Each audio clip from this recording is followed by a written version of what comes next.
الله أكبر الله أكبر.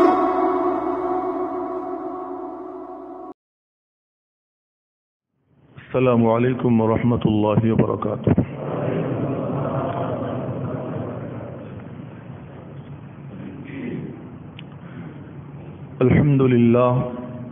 الحمد لله نحمده ونستعينه ونستغفره ونؤمن به ونتوكل عليه ونعوذ بالله من شرور أنفسنا ومن سيئات أعمالنا. من يهده الله فلا مضل له ومن يضلله فلا هادي له ونشهد أن لا إله إلا الله وحده لا شريك له ونشهد أن سيدنا وسندنا ونبينا وحبيب ربنا وطبيب قلوبنا ومولانا محمدا عبده ورسوله صلى الله تعالى عليه وعلى آله وصحبه وبارك وسلم تسليما كثيرا. أما بعد، فأعوذ بالله من الشيطان الرجيم. بسم الله الرحمن الرحيم. ولله على الناس حج البيت من استطاع إليه سبيلا ومن كفر فإن الله غني عن العالمين. وقال النبي الصادق المصدوق صلى الله عليه وسلم: الحج والعج والسج، أو كما قال عليه الصلاة والسلام. صدق الله مولانا العظيم وصدق رسوله النبي الأمي الكريم ونحن على ذلك لمن الشاهدين والشاكرين. محترم মুসল্লিয়ান ইকরাম, গত প্রায় মাসাধিক কাল যাবৎ আমাদের একটি বিশেষ বিষয়ের উপর আলোচনা চলতেছিল, তা হলো মানুষের জিন্দিগির হাকিকত কি, মৌলিক জিন্দিগি কি।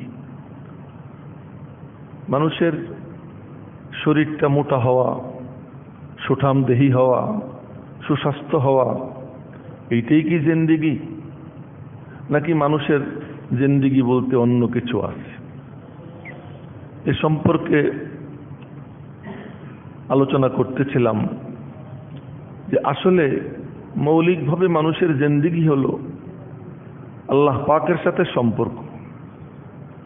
এই সম্পর্ক যার আছে সে প্রাণ সম্পন্ন, তার মধ্যে প্রাণ চাঞ্চল্যতা আছে, তার মধ্যে স্বর্গীয় আনন্দ থাকে, তার মধ্যে উৎফুল্ল ভাব থাকে। আর ওই মালিকের সাথে কানেকশন যার কেটে যায়, তো তার জীবনটা মনে হয় তার নিজেকে সে একটা মরা লাশ। তার হাসি, সে হাসিটাও মেকি হাসি হয়, আন্তরিক হাসি হয় না। সে আনন্দ উদযাপন করে, কিন্তু নিজে নিজেকে জিজ্ঞাসা করে দেখে আসলে সে মৌলিকভাবে কোনো আনন্দ পায় না। আর মানুষ যখন আল্লাহ পাকের সাথে তার কানেকশন হয়ে যায়, পেটে খাবার নাই, পরনে ভালো কাপড় নাই, থাকার ভালো জায়গা নাই, সমাজে কোনো সম্মানের উঁচু আসন নাই, কিন্তু সে অনুভব করে যে আল্লাহ পাক তাকে দুনিয়ার শান্তি দিয়ে রাখছে যদি আল্লাহ পাকের সাথে সম্পর্ক থাকে। সেই সম্পর্ক থাকে কি দিয়া? সে আলোচনা করতেছিলাম, আল্লাহ পাকের সাথে সম্পর্ক হয়, কানেকশন হয় আল্লাহ পাকের জিকির দিয়া।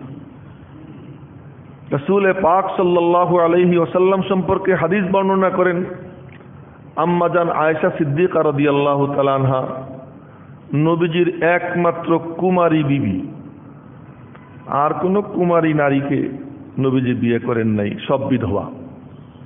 একমাত্র কুমারী হযরত আয়েশা সিদ্দিকা রাদিয়াল্লাহু তাআলা আনহা, এবং উনি এই নারী জগতের সম্রাট। অসাধারণ মেধা, অসাধারণ প্রজ্ঞা আল্লাহ পাক ওনাকে দান করেছিলেন। এত বুঝতেন যে নবীজির ইশারা ইঙ্গিতে উনি বুঝে ফেলতেন মনোভাব, যে নবীজির মনোভাবটা কি, তো বুঝে ফেলতেন। আর আল্লাহ পাকও তাকে এতটা গুরুত্ব দিতেন যে নবীজি বলতেন যে আমার কাছে জিবরাইল ওহী নিয়ে আসেনি আর কারো সাথে এক চাদরের নিচে থাকা অবস্থায়, একমাত্র আয়েশা যাকে নিয়ে আমি এক চাদরের নিচে শুয়ে আছি, এমত অবস্থায় আল্লাহ পাক জিবরাইলকে ওহী দিয়ে আমার কাছে পাঠাইছেন। এমন এক বিবি আম্মাজান আয়েশা সিদ্দিকা রাদিয়াল্লাহু তাআলা আনহা, এমন সোনালী কপাল আম্মাজানের, সুবহানাল্লাহ, যে হযরত ইউসুফ আলাইহিস সালামের উপরে অভিযোগ আসছে, তো একটা ছোট্ট বাচ্চা, কোলের বাচ্চা, সে তার সাফাই গাইছে আল্লাহ পাকের পক্ষ থেকে।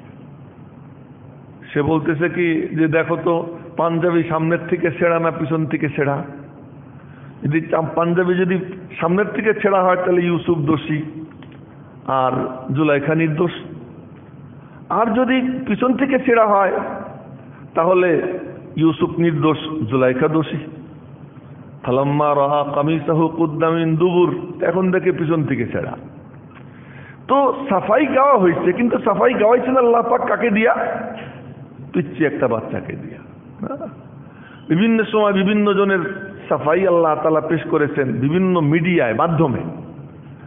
আর আম্মা জান আয়েশা সিদ্দিকা রাদিয়াল্লাহু তাআলা আনহার ব্যাপার যখন আসলো, ওনার চরিত্রের উপরে যখন মুনাফিকরা অভিযোগ উত্থাপন করলো, তো আম্মা জান আয়েশা সিদ্দিকা রাদিয়াল্লাহু তাআলা আনহা অন্ধকারে গিয়া একটা জায়নামাজ বিছাইয়া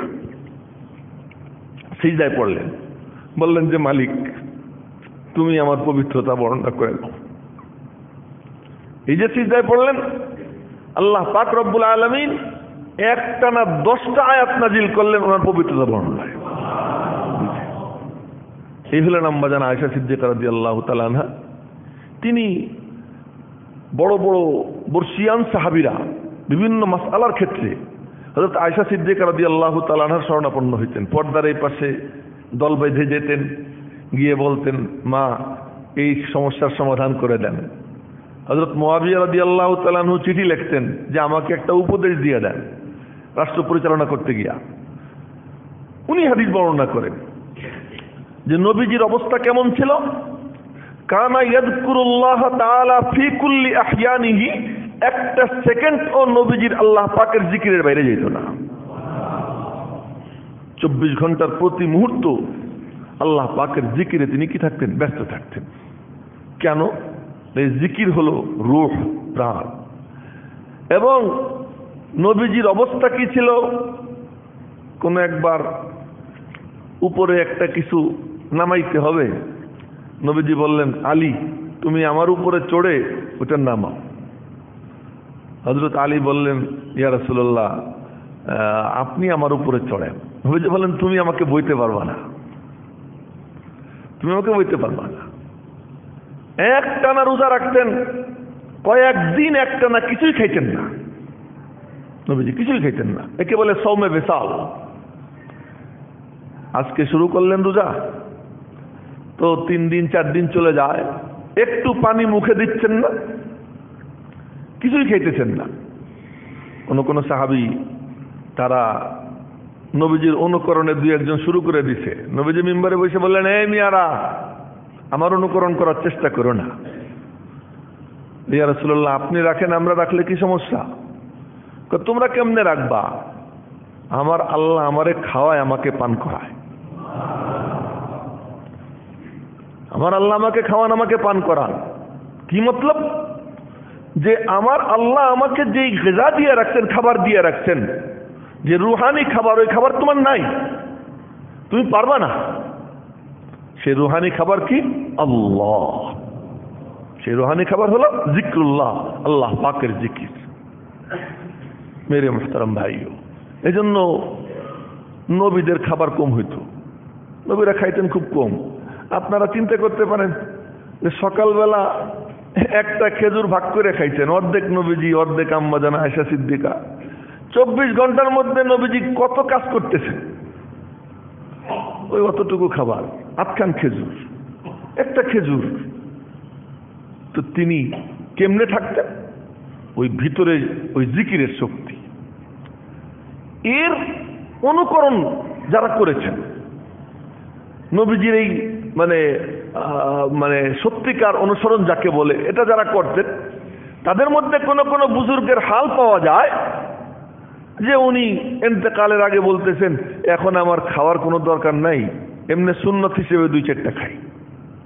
দারুল উলুম দেওবন্দের প্রতিষ্ঠাতা হযরত কাসেম নানুতুবি রহমতুল্লাহ আলাইহি ইন্তেকালের আগে বলতেছেন अब मुझे खाने की जरूरत नहीं रह गई, এখন আমার খাওয়ার প্রয়োজন নাই। এক মানে খ্রিস্টান পাদ্রী ঘোষণা দিছে যে আমি ওনার সাথে বাহাস করব। তো বাহাস করে, যত বাহাস করে হাইরা যায়, মুনাজারা যাকে বলে। এরপরে সে চ্যালেঞ্জ দিছে যে দেখি কে কত খাইতে পারে। এই পাদ্রী ও সাংঘাতিক পেটুক ছিল, খুব খাইতে পারতো। তো ওলামা একরাম গিয়ে বলতেছে হযরত এখন তো এমন চ্যালেঞ্জ দিছে আপনি পারবেন না। কি চ্যালেঞ্জ দিছে? কে কত খাইতে পারে এর প্রতিযোগিতা। আহাম্মকের দল, তোরা বলতে পারলি না? খাওয়ার প্রতিযোগিতা মানুষে দেয়নি, ও তো গরুতে দেয়, ওটা তো জীবজন্তুর কাজ। না খাওয়ার প্রতিযোগিতা আমার সঙ্গে দিতে কর। চ্যালেঞ্জ করলাম আমি। হযরত কাসেম নানুতুবি বলতেছেন আমার চ্যালেঞ্জ যে 2 রুমে আমাদের 2 জনকে তালা বন্ধ করে দিবি এবং 6 মাস পরে খুলবি। হযরত কাসেম নানুতুবি রহমতুল্লাহ বলেন যে 2 রুমে 2 জনকে তালাবদ্ধ করে দিবি, 6 মাস পরে খুলবি, ইনশাআল্লাহ কাসেম যেমন আছে তেমন থাকবে। হযরত শাইখুল হিন্দ মাহমুদ হাসান দেওবন্দি রহমতুল্লাহ আলাইহি দারুল উলুম দেওবন্দের প্রথম সন্তান, সর্বপ্রথম ছাত্র উনি। আর ওনার ছাত্র আশরাফ আলী থানভী রহমতুল্লাহ আলাইহি, ওনার ছাত্র শাইখুল ইসলাম হুসাইন আহমদ মাদানী রহমতুল্লাহ আলাইহি, ওনার ছাত্র হযরত মাওলানা শাহ মোহাম্মদ ইলিয়াস রহমতুল্লাহ আলাইহি, ওনার ছাত্র আল্লামা আনোয়ার শাহ কাশ্মীরি রহমতুল্লাহ আলাইহি। এই 4 জনকে দিয়ে আল্লাহ পাক গোটা দুনিয়া আলো ঝলমল বানাই দিয়েছেন। এদের সবার উস্তাদ হযরত শাইখুল হিন্দ মাহমুদুল হাসান দেওবন্দি রহমতুল্লাহ আলাইহি। তো ওনাকে মালটায় বন্দি করছে। আর আপনারা জানেন যারা ইতিহাস পড়েছেন যে মালটায় যাকে বন্দি করা হয় তার বন্দি করার অর্থ হলো এখান থেকে তার লাশ বের হবে, মানুষটা বের হবে না। যেমন ওই কি গুয়ান্তানামো বে, এটার নাম তো মনে হয় আপনারা জানেন, গুয়ান্তানামো বে। এইটার যে অবস্থা, ওই সময়কার মালটা এমন ছিল, প্রচন্ড শীতের জায়গা, সেখানে বন্দি করছে। তো ওই বন্দি করছে, উনি হজে গেছিলেন, হজের সফর থেকে ওনাকে বন্দি করলো, নিয়ে গেল, ওখানে রাখছে। এখন খাবার দাবার কম দেয়, কিন্তু পরে শেষ রাত্রে খবর নিয়ে দেখে সুবহানাল্লাহ, আল্লাহর বান্দা জিকির করতেছেন লা ইলাহা ইল্লাল্লাহ, লা ইলাহা ইল্লাল্লাহ। আর জিকিরের কি পাওয়ার! আমাদের মধ্যে এরকম মরা জিকির না, এই মানে নফি ইসবাতের জিকির যেটা 12 তাসবির জিকির, এটা খুব শক্তি লাগে, এইভাবে টান মারে লা ইলাহা ইল্লাল্লাহ, এই মানে বিল্ডিং কেঁপে ওঠে এই জিকির যখন হয়। তো ওই জিকির চলতেছে, তো দেখি বুড়া দুর্বল হয় নাই, টোটালে খাবার বন্ধ করে দিছে। এদিকে শীত, খাবার বন্ধ, গরম পানির কোনো ব্যবস্থা নাই। তো ওনার শাগরেদ শাইখুল ইসলাম হুসাইন আহমদ মাদানী রহমতুল্লাহ আলাইহি, উনিও সাথে বন্দি। উনি করেন কি, ওজুর পানির একটু লোটা ভইরা ওই লোটা পেট আর রানের ফাঁকে নিয়ে রাত্র 3টা পর্যন্ত বসে থাকেন। ওনার পেটের তাপ, ওনার রানের তাপ দিয়া ওই পানিটাকে একটু গরম করে উস্তাদের খেদমত করার জন্য। তো শেষ রাত্রে ওই পানি দিয়ে ওযু করে আল্লাহর বান্দা জিকির শুরু করতেছেন। 1 সপ্তাহ পরে খবর নিয়ে দেখে কিচ্ছু হয় নাই, 1 সপ্তাহ খাবার দেয় নাই, কিছু হয় নাই, আল্লাহর বান্দা যেমন ছিল তেমনই আসছে। কি ব্যাপার? আসল গেজা, আসল খাবার, সেই খাবারের মজা পেয়ে গেছেন, আসল খাবারের মজা পেয়ে গেছেন। তো বলতেছিলাম এইটা হলো মানুষের জিন্দেগির আসল গেজা, আসল খাদ্য। এই খাদ্য যার নাই, গরুও খায়, আমিও খাই। গরুও মলমূত্র ত্যাগ করে, আমিও মলমূত্র ত্যাগ করি। গরুরও মাঝে মাঝে একটু ক্লান্তি আসে, ঘুমায়, আমিও ঘুমাই। তো মানুষের মধ্যে আর হাইওয়ান জানোয়ারের মধ্যে ব্যস্তম কোথায়? পার্থক্য কোথায়? পার্থক্য হলো ওরা জিকির করে, মানুষও জিকির করে, তখন ওদের সঙ্গে মিল হয়। কিন্তু ওরা সবাই মিলা জিকির করে যা না হয়, এক মানুষ যখন একবার জিকির করে তো কুল মখলুকাতের জিকির, ফেরেশতা সহ কুল মখলুকাতের জিকির মানুষের মাধ্যমে আদায় হয়ে যায় যখন মানুষ এই জিকির করে। সব দিক থেকে আল্লাহ পাক এই মানুষকে শ্রেষ্ঠত্ব দান করেছেন। জিকির কেমন দৌলত! আল্লাহ পাক আসমান জমিন সৃষ্টির 1000 বছর আগে সূরা তাহা 16 পারার মাঝামাঝি সূরা তাহা, আর ইয়াসিন সূরার কথা তো সবাই জানেন। ইয়াসিন সূরা 22 পারার একদম শেষে আল্লাহ পাক রব্বুল আলামিন আসমান জমিন সৃষ্টির 1000 বছর আগে এই সূরা তাহা, সূরা ইয়াসিনের তিলাওয়াত করেছেন। তখন আসমান হয় নাই, জমিন হয় নাই। কিছু ফেরেশতা আল্লাহ পাকের কাছে আছে। ফেরেশতারা জিজ্ঞেস করলো, আল্লাহ ওই ভাগ্যবান কারা যারা তোমার এই কালাম পাবে? ফেরেশতারা এটা শোনার পরে এমন হয়েছে, এই দৌলত, এমন দৌলত। এজন্য হাদিসে আসছে আফদালুজ যিকরি তিলাওয়াতুল কোরআন, সবচেয়ে সেরা জিকির হলো কি? কোরআনে কারীমের তিলাওয়াত। কেউ যখন কোরআনে কারীমের তিলাওয়াত করে তো তার জিহ্বা, তার ঠোঁট আল্লাহ পাকের কুদরতি জিহ্বা, কুদরতি ঠোঁটের সঙ্গে মিলে যায় যখন কোরআনে কারীমের তিলাওয়াত যখন করে। হযরত আলী রাদিয়াল্লাহু তাআলা আনহু বলতেন, আমার যখন মনে চায় যে আল্লাহ আমার সাথে কথা বলুক, উনি বলতেন, মনে রাখবো ভালো করে, আমার যখন মনে চায় আমার আল্লাহ আমার সাথে কথা বলুক, তখন আমি কোরআন শরীফ তিলাওয়াত আরম্ভ করে দিই। আর যখন মনে চায় যে আমি আল্লাহর সাথে কথা বলবো, তখন আমি আল্লাহু আকবার বলে নামাজে দাঁড়িয়ে যাই। তিলাওয়াত যখন হয় তো বিসমিল্লাহির রহমানির রহিম, আলহামদুলিল্লাহি রাব্বিল আলামিন। দেখি আপনাদের কথা না আল্লাহর কথা? কার কথা? আল্লাহ পাকের কথা। তো তিলাওয়াত যখন হয়, তিলাওয়াতের সময় আল্লাহ কথা বলেন। আর যখন কেউ নামাজে দাঁড়ায়, তিলাওয়াতটুকু বাদ দিয়া বাকি যত কিছু আছে সে কি বলে? আল্লাহু আকবার, আমার আল্লাহ বড়। হাত বাঁধিয়ে বলে কি সুবহানাক, আল্লাহ তুমি পবিত্র। ওয়া বিহামদিকা, সব প্রশংসা তোমার। ওয়া তাবারাকা ইসমুকা, তোমার নাম বড় বরকতময়। এজন্যই তো কোরআন শরীফ শুরু করছে তুমি বিসমিল্লাহ দিয়া। এজন্য বিসমিল্লাহ দিয়ে আল্লাহ পাক শুরু করছেন। কেন? আল্লাহ পাকের নাম বড় বরকতময়, মানে যা কিছু হইছে আমার নামের বরকতে, কিয়ামত পর্যন্ত যা কিছু ঘটবে, কিয়ামতের পরে যা কিছু ঘটবে, সব আমি আল্লাহ পাকের নামের বরকতে। তো আল্লাহ পাক এই সব কিছু বানান কেমনে বানান? ইন্নামা আমরুহু ইযা আরাদা শাইআন আন ইয়াকুলা লাহু কুন ফায়াকুন। কুন বলিয়ার হয়ে যায়, তো কুন বলেন আর হয়ে যায় তুই হ। কুন মানে কি? তুই হ। তো তুই হ, তুই বলতে তো জিনিসটা সামনে থাকা লাগে, যেটা নাই ওইটারে আল্লাহ তুই কেমনে বলে? এটা অনুপস্থিত। উপস্থিত যেটা ওইটারে না কি বলা যায়? তুমি বলা যায়। উপস্থিতি না, তাকে আল্লাহ পাক বলতেছেন তুমি হও। তো উপস্থিত না তো তোমার আমার কাছে, উপস্থিত না ফেরেশতাদের কাছে, কিন্তু আল্লাহ পাকের এলেমের মধ্যে কোনো কিছু কখনো অনুপস্থিত না, সবকিছু আল্লাহ পাকের কাছে উপস্থিত থাকে। এজন্য আল্লাহ পাক কি বলে? সব আল্লাহ পাকের নামের বরকত। একজন তাকে নামাজে দাঁড়াইলে কি বলে? অতাবারাকাসমুকা, তোমার নাম বড় বরকতময়। তার মানে এই সারা জাহানে যা কিছু আমি দেখতেছি, যা কিছু আমার নলেজে আছে, সব তোমার নামের বরকতে, এবং যা কিছু কিয়ামত পর্যন্ত, কিয়ামতের পরে হবে, সব তোমার নামের বরকতে। ওয়াতাআলা জাদ্দুকা, তোমার মর্যাদা সর্বোচ্চ। কত উঁচু, কত উঁচু, যা আমার ধারণারও বাইরে। আমার কল্পনারও বাহিরে। তো নামাজে দাঁড়াইয়া কথা হয় কার সাথে? আল্লাহর সাথে। তো বলতেছিলাম হযরত আলী রাদিয়াল্লাহু তাআলা আনহু বলতেন যে আমার যখন মনে চায় আল্লাহ পাক আমার সাথে কথা বলুক, তখন আমি কোরআনে কারীমের তিলাওয়াত শুরু করি। আর যখন মনে চায় যে আমি বলবো আল্লাহ শুনবে, বলে তখন আমি নামাজে দাঁড়াইয়া যাই। তো এই জিকির, সেই জিকিরের উপরে আমরা কিছু আলোচনা শুনছি বিগত কয়েক সপ্তাহ। আল্লাহ পাক রব্বুল আলামিন যেন আমাদেরকে জিকিরে অভ্যস্ত হওয়ার তৌফিক দান করে।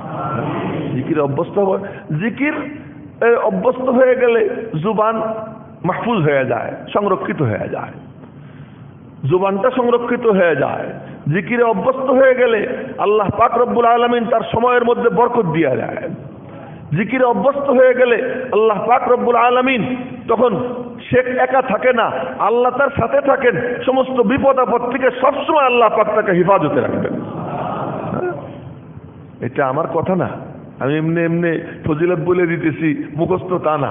হাদিসে কুদসি জনাবে মুহাম্মদুর রাসূলুল্লাহ সাল্লাল্লাহু আলাইহি ওয়াসাল্লাম বলেন, হাদিসে কুদসি আর বলবো না হাদিসে কুদসি কাকে বলে, কতবার এর সংজ্ঞা দিয়েছি আপনাদের সামনে। হাদিসে কুদসি ভাব আল্লাহর, ভাষা মুহাম্মদুর রাসূলুল্লাহ সাল্লাল্লাহু আলাইহি ওয়াসাল্লাম। একে কি বলে? হাদিসে কুদসি।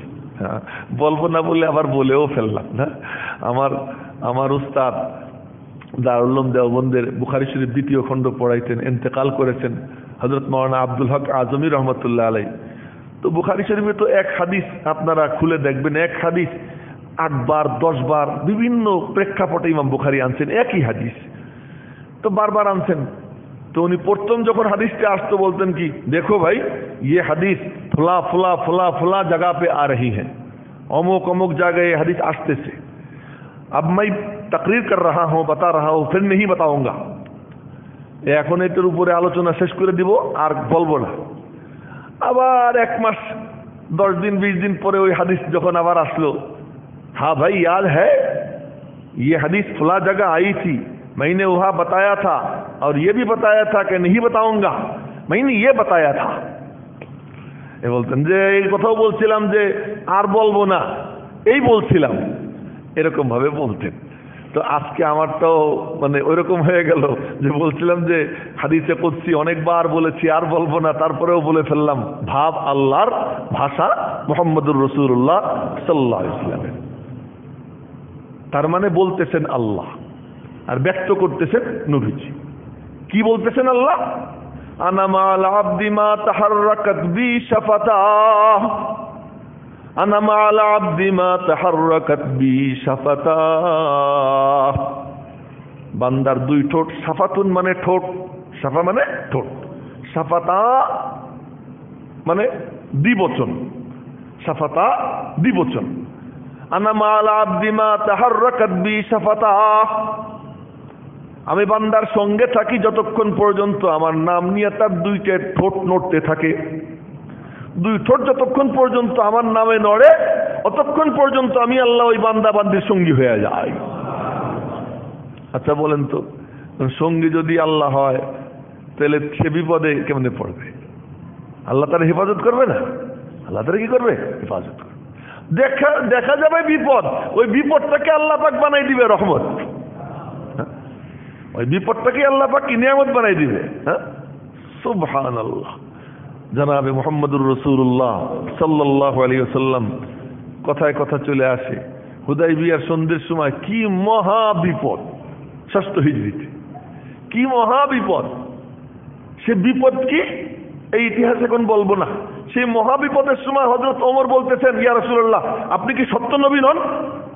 নবীকে বলতেছেন আপনি কি নবী ইয়ে হক না? আলাস্তা আলাল হাক্কি ওয়া হুম আলা বাতিল, আপনি সত্যের উপর প্রতিষ্ঠিত, ওরা মিথ্যার উপরে প্রতিষ্ঠিত, এটা কি ঠিক না? বলে হ্যাঁ। আল্লাহর কালাম কি সত্য না? হ্যাঁ সত্য। তা আল্লাহ সত্য, কালাম সত্য, আপনি সত্য, সব সত্য, এরপরে এত লাঞ্ছনা কেন নিব আমরা? ফালিমা নুতি দানিয়াতা ফি দীনিনা, আমরা আমাদের দ্বীনের মধ্যে এত লাঞ্ছনার মুখোমুখি কেন হব? ওমর রাদিয়াল্লাহু আনহু বলতেছেন, নবীজি বলতেছেন ইন্নী লা রাসূলুল্লাহি হাক্কা, বলতেছেন আমি আল্লাহর সত্য রসুল, আমি যা করতেছি আমার আল্লাহর সাথে আমার কানেকশন আছে।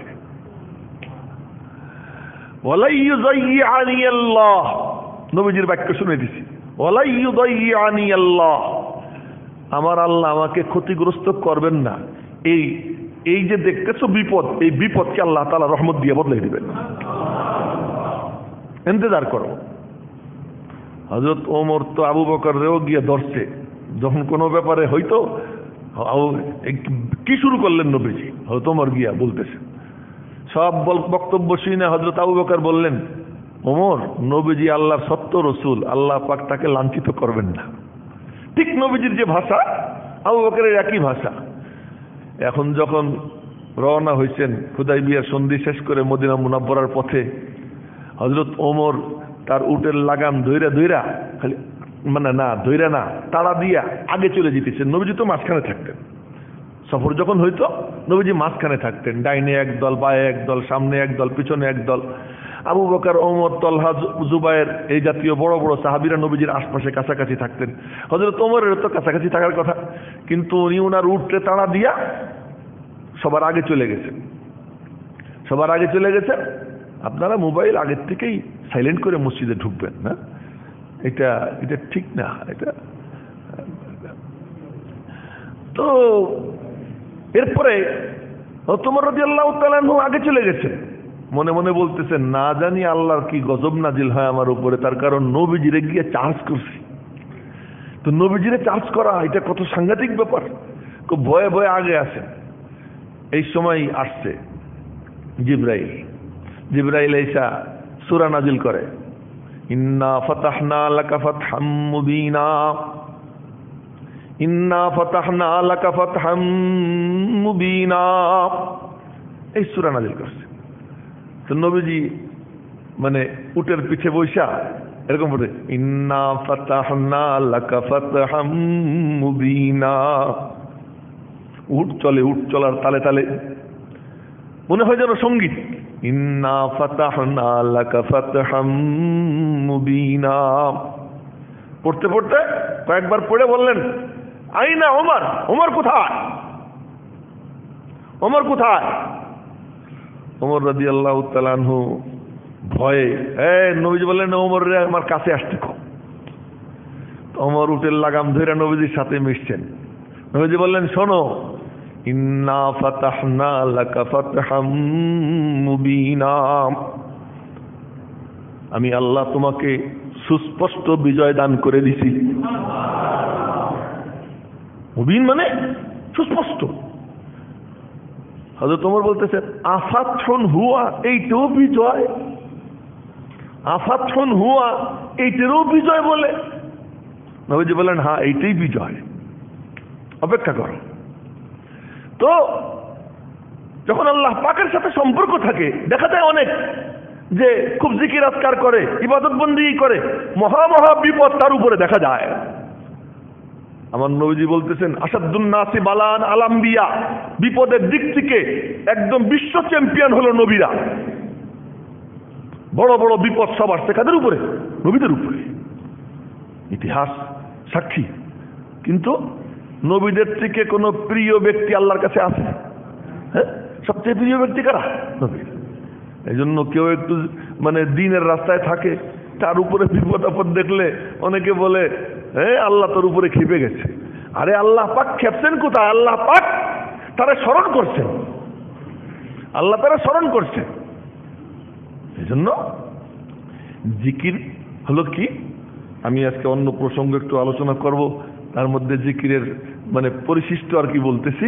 তো আল্লাহ পাক রব্বুল আলামিন এই জিকিরের দৌলত যাকে দান করেছেন, তার সবচেয়ে বড় প্রাপ্তি হলো আল্লাহ পাকের সঙ্গে তার কানেকশন হয়ে যায়। দেখেন হযরত আইয়ুব আলাইহিস সালাম মহা বিপদে, না, 18 বছর পর্যন্ত এমন অসুস্থতা, সারা শরীরে কীড়া আর কীড়া। 18 বছর পরে কীড়ার থেকে মুক্তি দিয়েছেন আল্লাহ তাআলা। মুক্তি পাওয়ার পরে ওনাকে জিজ্ঞেস করা হয়েছে, হযরত এখন কেমন আছেন, তখন কেমন ছিলেন, বর্তমানে কেমন আছেন, আর ওই তখন কেমন ছিলেন যখন কীড়ার মধ্যে ছিলেন? এখনো ভালো আছি, তখনও ভালো ছিলাম, তবে তখনকার যে একটা প্রাপ্তি ছিল এইটা এখন নাই। কি প্রাপ্তি ছিল? যখন ওই বিপদের মধ্যে ছিলাম তো প্রতিদিন সকালবেলা আমার আল্লাহ জিজ্ঞেস করতেন, কাইফা হালুকা ইয়া আইয়ুব, আইয়ুব তোর কেমন অবস্থা, কেমন আছিস? আল্লাহ পাকের যে জিজ্ঞাসা, ওই জিজ্ঞাসার যে সুখানুভূতি, বাংলা যাকে বলে, ওর যে তৃপ্তি, সুখানুভূতি, ওই সুখানুভূতি আমাকে সন্ধ্যা পর্যন্ত এই ক্রীড়ার কোনো ব্যথা অনুভব করতে দিত না। আবার যখন সন্ধ্যা হইতো আমার মালিক আমাকে আবার জিজ্ঞেস করতেন, আইয়ুব তুই কেমন আছিস? কে যে আল্লাহ জিজ্ঞেস করতেন, খবর নিতেন। তাহলে বিপদের মধ্যে ছিলেন না শান্তির মধ্যে ছিলেন? কিসের মধ্যে ছিলেন? শান্তির মধ্যে ছিলেন। কেন? মালিকের সাথে কি কানেকশন। তো জিকির হলো আল্লাহ পাকের সাথে রবত, আল্লাহ পাকের সাথে সম্পর্কের মাধ্যম। কথাগুলো বলতেছি, আল্লাহ যেন আমাকেও তৌফিক দান করেন, আপনাদেরকেও তৌফিক দান করেন, যেন আল্লাহ পাকের সাথে আমরা সম্পর্ক রাখতে পারি। এই যে মিম্বরে বসে আছি, আপনাদের সামনে কথা বলতেছি, আপনারা এক একজন আপনাদের সম্মানের আসনে থাকেন, যে যে আসনে আছেন থাকেন, এগুলো কিচ্ছু না, এগুলো কিছুই সাথে যাবে না। এই মিম্বর সাথে যাবে না, মেহরাব সাথে যাবে না, আমার বিল্ডিং সাথে যাবে না, কিন্তু আমি এই সব কিছু ক্ষণস্থায়ী, কিন্তু আমার মালিকের সাথে সম্পর্ক এটা আমার চিরস্থায়ী, এটা আমার চিরস্থায়ী। এই কানেকশনটা যদি ঠিক থাকে, মরণের সময় শুধু একবার বলবো লা ইলাহা ইল্লাল্লাহ। কবরের মধ্যে যাওয়ার পরে আল্লাহ কবে, তুই টেনশন করিস না, তুই একা না, আমি আল্লাহ আছি। তুই একা না, তুই নিঃসঙ্গ না, দুনিয়াতে তুই আমারে ভুলিস নেই, আজ আমি তোরে ভুলবো না। দুনিয়াতে তুই আমারে ভুলিস নেই, আজ তোরে আমি ভুলবো না। কিন্তু যদি দুনিয়াতে ভুলে যাও তো আখেরাতে আল্লাহ পাক অন্ধ করে উঠাবে, আখেরাতে অন্ধ করে উঠাবে। ও বলবে, রব্বি লিমা হাশারতানি আমা ওয়া ক্বাদ কুনতু বাসীরা। আয়াতটা পুরোই শুনেই দিই। ওয়ামান আরাদা আন যিকরি ফাইন্না লাহু মাঈশাতান দানকা ওয়া নাহশুরুহু ইয়াওমাল কিয়ামাতি আ'মা। রব্বুল আলামিন বলেন, যে আমার জিকির থেকে মুখ ফিরাইয়া নেয়, এর বিভিন্ন ব্যাখ্যা আছে। এক ব্যাখ্যা হলো যে কোরআন শরীফ পড়িয়া মুখস্থ করে যে কোরআন শরীফ ভুলে যায়, এর এক ব্যাখ্যা এটাও। কিন্তু আম ব্যাখ্যা হলো এই যে আমার জিকির থেকে মুখ ফিরাইয়া নেয়, আমার জিকিরের ধার ধারে না, নামাজের ধার ধারে না, তিলাওয়াতের ধার ধারে না, আমি মওলার সাথে সম্পর্ক রাখার কোনো চেষ্টা করে না। আমান আরাদা আন যিকরি, মাপতে সময় আমি মওলার কথা স্মরণ করে ওই মাপে কম দেওয়ার চেষ্টা করে না, এই কাজ বাদ দিয়ে আমাকে ভুলে গিয়া মাপে কম দেয়। ঘুষ ধরতে সময় আমি মওলাকে ভুলে যায়, ভুলে গিয়া ঘুষ ধরে ফেলায়, আমাকে স্মরণ করতো না। আর আরেকজন কি করত, ঘুষ চতুর্দিকে ঘুরতেছে, ধরতে যায়, মনে মনে বলে টাকা তো অনেক, কিন্তু আমার মাওলা দেখতেছে, মালিক রে ভোলে নাই, ঘুষ ধরে নাই, মালিককে ভোলে নাই, সুদ ধরে নাই, মালিককে ভোলে নাই, ওই মালিককে স্মরণ রেখা এই সব কিছুর থেকে নিজেকে হিফাজত করছে। এ হলো এক দল। আর এক দল যা পাইছে তাই নিছে, যা মনে চাইছে তাই বলছে, যা মনে চাইছে তাই খাইছে, মালিকের কথা ভুলে গেছে। ওদের কথা আল্লাহ বলতেছেন, ওমান আরাদা আন যিকরি, যে আমার জিকির থেকে মুখ ফিরাইয়া নেয়, ঘাড় ঘুরাইয়া নেয়, ফাইন্না লাহু মাঈশাতান দানকা, আমি তার জীবনকে সংকীর্ণ করে দেব, দুনিয়ার জীবন তার সংকীর্ণ হয়ে যাবে। কোটি কোটি টাকার মালিক স্বাচ্ছন্দ্যে চলতে পারবে না, কোটি কোটি টাকার মালিক আরামে ঘুমাইতে পারবে না, এসি গাড়ির মালিক শান্তিতে গাড়িতে বসে থাকতে পারবে না, বড় পদের অধিকারী কিন্তু কখনো মনের মধ্যে কোনো শান্তি পাবে না। তার দুনিয়ার জীবনকে আমি কণ্টকাকীর্ণ করে দিব, সংকীর্ণ করে দিব। ওয়ানাহশুরুহু ইয়াউমাল কিয়ামাতি আ'মা, আর কিয়ামতের দিন আমি আল্লাহ তাকে অন্ধ করে উঠাবো, অন্ধ অবস্থায় উঠবে। ও তখন ডাক দিবে আল্লাহরে, রব্বি, ক্বালা রব্বি, বলবে হে রব, লিমা হাশারতানি আমা ওয়া ক্বাদ কুনতু বাসীরা, আমি তো ভালো চোখওয়ালা ছিলাম, চক্ষুষ্মান ছিলাম, আমারে কেন অন্ধ কইরা তুমি হাসর করলা, উঠাইলা? আল্লাহ পাক বলবেন কাযালিকা আতাতকা আয়াতুনা, মসজিদের মিম্বর থেকে কত তোরে ডাকা হয়েছে, তুই বুড়ি আঙ্গুল দেখাইছিস। কোরআনে কারীমের তরজমা পড়ছিস, জানছিস, বুড়ি আঙ্গুল দেখাইছিস। তুই হালাল হারাম জানার পরেও আমাদের বুড়ি আঙ্গুল দেখাইছিস। আমার কথা একটু মনে রাখিস, আমার কথা ভুলে গেছিস। কাযালিকা আতাতকা আয়াতুনা ফানাসিতাহা, আমার আয়াত, আমার সমস্ত নিদর্শনাবলী তোর সামনে উপস্থিত হয়েছে, তুই ভুলে গিয়েছিস। ওয়াকাযালিকাল ইয়াউমা তুনসা, আজ আমি আল্লাহ তোরে ভুলে গেলাম, আমি আল্লাহ তোরে ভুলে গেলাম। এই জন্য জিক্রের লাভটা কি? যার মালিকের সাথে সম্পর্ক, তো প্রতি পদে পদে দেখবে আল্লাহ পাক তাকে ইয়াদ রাখছেন, আল্লাহ তার সঙ্গে আছেন। আল্লাহ পাক যেন আমাদেরকে এই দৌলত নসিব করে দেন, সকলে বলি আমিন।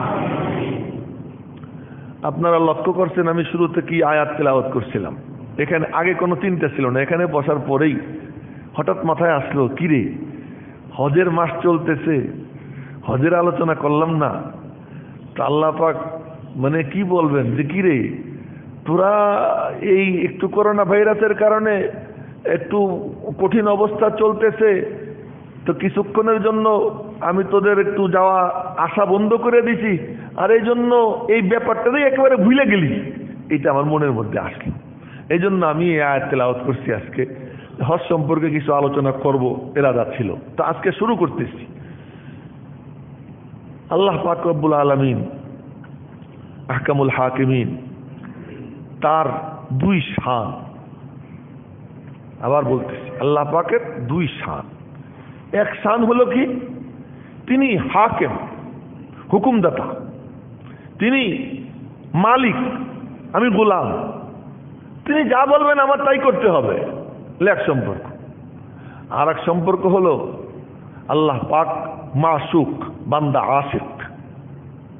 আর সম্পর্ক হলো আল্লাহ পাক প্রেমাস্পদ, বান্দা প্রেমিক, এই আর এক সম্পর্ক। কিছু কিছু হুকুম আছে শরীয়তে মুতাহারায়, যে হুকুমগুলো হলো আল্লাহ পাক তার শান দেখাইছেন, এই ঝোঁক আমার সামনে। তা আমরা কি বলি? আল্লাহু আকবার। এই যে আমি গোলাম দাঁড়াই গেছি, হ্যাঁ, এই যে আমি গোলাম, তুমি আমার মনিব, তুমি আমার মালিক, আমি তোমার গোলাম, তুমি হুকুম দিছ, এই যে আমি হাজির হয়ে গেছি। আল্লাহু আকবার, হাত বাইধা নত জড়ো সড়ো হইয়া, এরপর কি একদম কপাল নাক, এই আমার কদমে ঝুঁকে পড়, ঝুঁকে পড়ি, এক হুকুম। আর একটা হলো, এই আমার কত গুণ জানিস না, হ্যাঁ, তুই চিন্তা করে দেখতো, তোর এই চোখ কত দুর্বল, তা দিয়ে আমি তোরে দেখাই। তোর হাত এত শক্তিশালী, কিচ্ছু দেখতে পারে না, হ্যাঁ, তোর জিহ্বা এত দুর্বল, একটু দাঁত লাগলেই কেটে যায়। কথা কইতে গিয়া, খাইতে গিয়া, পঞ্চা বাইতে গিয়া কতবার যে আমার জিহ্বারে আমি আহত করছি। আমার কথা বলতেছি, আপনাদের কথা বলতেছি, আমার জিহ্বা বহুবার আহত হয়েছে। এত দুর্বল, কিন্তু কি বগর বগর করতে পারে, হ্যাঁ, কত কথা বলে এই জিহ্বা। আর আমার এই পা হাত কত শক্তিশালী, কিচ্ছু কইতে পারে না। তুই চিন্তা করিস না আমি তোরা কি দিয়ে রাখছি। সুবহানাল্লাহ, সুবহানাল্লাহ। তো তুই যদি এই সমস্ত জিনিসের মধ্যে চিন্তা করিস, তো তুই আমার পাগল হবি না কার পাগল হবি? তুই আমার পাগল হবি না কার পাগল হবি? আমার প্রেমিক হবি না কার প্রেমিক হবি? তুই দেখতো প্রায় কত কত হাজার না কত লাখ শ্বাস প্রশ্বাস প্রতিদিন আমি তোর আপ ডাউন করাইতেছি। প্রতিদিন এখানে বসে আমি এই যতক্ষণ কথা বললাম, এর মধ্যে আমার এই শ্বাস আপ ডাউন করছে কতবার, আমার কোনো গণনা আছে? একবার যদি আজকে যায়, হ্যাঁ, মেম্বার থেকে কাইতে পড়ে যাব, আমার কিচ্ছু করার থাকবে না। তো এই যে নিয়ামত, আল্লাহ পাক রব্বুল আলামিন বলেন যে তুই যদি ভালো করে চিন্তা করিস, দেখিস তোর দোস্ত, তোর বন্ধু কেউ নাই আমি আল্লাহ ছাড়া। তোমার বাপ মা, তুমি কামাই রোজগার করো, বাপ মার দিকে লক্ষ্য দিও না, বাপ মার দিকে তুমি তাকাও না, তাদের কোনো খরচ দাও না, দেখবা তোমার বাপ তোমার থেকে মুখ ফিরিয়ে নিছে, তোমার মা তোমার থেকে মুখ ফিরিয়ে নিছে।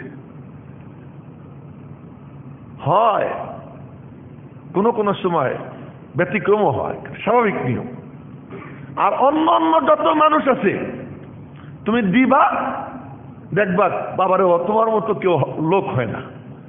একটু দেওয়া বন্ধ করো, দেখবা তোমার কোনো নাই, তোমাকে চেনেই না। এই হলো তাদের সাথে সম্পর্ক। আর আমার সাথে তোদের সম্পর্ক কেমন রে? তোরা আমারে কিছুই দিস না, আমি তোদেরকে দিতেই থাকি, দিতেই থাকি, দিতেই থাকি, তোদের থেকে আমি কিছুই নেই না। এই যে নিঃস্বার্থ প্রেমিক আমি আল্লাহ, এর কোন নজির আসমান জমিনে আর নাই। আমি তোকে ভালোবাসা দিয়ে যাচ্ছি অবিরত, অনবরত, তুই আমার ভালোবাসা পাইতেছিস। তা আমারে ভালোবাসবি না কারে ভালোবাসবি? না, যদি বলিস যে সুন্দর, তো সমস্ত সৌন্দর্যের উৎস হলাম আমি আল্লাহ। ওই চাঁদের সৌন্দর্য আমি আল্লাহর থেকে নেওয়া, মুহাম্মদুর রাসূলুল্লাহ সাল্লাল্লাহু আলাইহি ওয়াসাল্লামের সৌন্দর্য আমি আল্লাহর থেকে নেওয়া, ইউসুফের জামাল আল্লাহর থেকে নেওয়া, সকলের সমস্ত সৌন্দর্য আমি আল্লাহর থেকে নেওয়া। তো চিন্তা করতে পারিস না এ সব কিছু সুন্দর না, তা আমি আল্লাহ কত সুন্দর, সব সুন্দরের স্রষ্টা আমি আল্লাহ। তো ভালোবাসা কি দিয়া হয়? সৌন্দর্য কিছুই নেই, খালি চামড়া সুন্দর, তার সাথে মানুষের খাতির, আর কিচ্ছু নাই। ভালো কথা কইতে পারে না, ভালো গজল গাইতে পারে না, ভালো তেলাওয়াত করতে পারে না, কিছুই নাই, কিন্তু কি আছে? চামড়া সুন্দর, মানুষ তার আশেক হয়ে যায়।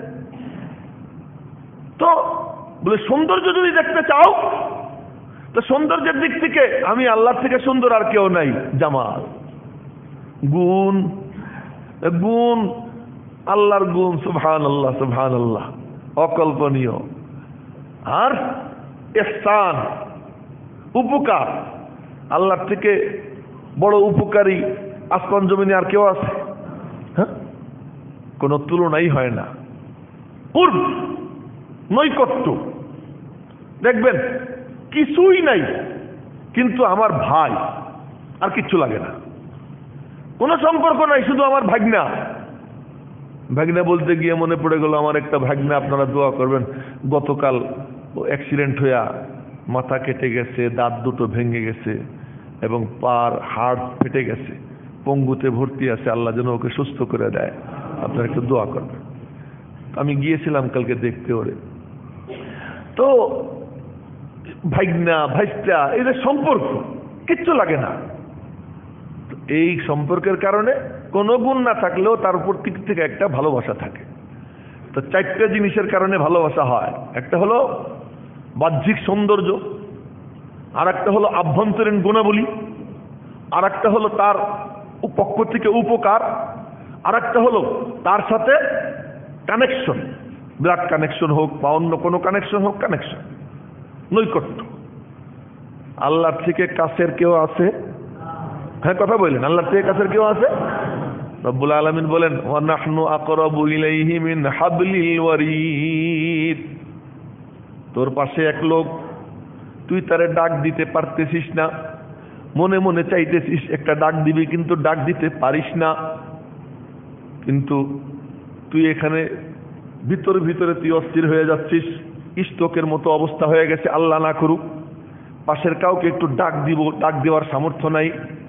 তো ওই সময় এখানে ওখানে যত লোক থাকুক, কাউকে ডাক দিয়ে পাবি না, কিন্তু মনে মনে একবার শুধু বলবি আল্লাহ, মনে মনে একবার শুধু আমাকে ডাক দিবি আল্লাহ। দেখবি আর কেউ তোর কাছে আসুক না আসুক, আমি আল্লাহ তোর কাছে হাজির হয়ে গেছি। অন্য সবাই আওয়াজের পরে শুনতে পায়, তাও রেঞ্জের মধ্যে যদি থাকে। আর আমি আল্লাহকে ডাক দিতে কোনো আওয়াজ লাগে না, কেবলমাত্র মনে মনে জল্পনা কল্পনা করবি ونحن أقرب إليه من حبل الوريد يعلم خائنة الأعين وما تخفي الصدور আমি আল্লাহ তোর মনের মধ্যে যে কল্পনা আছে ওই কল্পনাও আমি আল্লাহ দেখতে পাই। আজকে এই পর্যন্ত থাক, ইনশাআল্লাহ এখান থেকে আলোচনা আগামী শুক্রবারে যদি আল্লাহ হায়াতে বাঁচায় রাখে করব। আপনারা দান বাক্স চালান।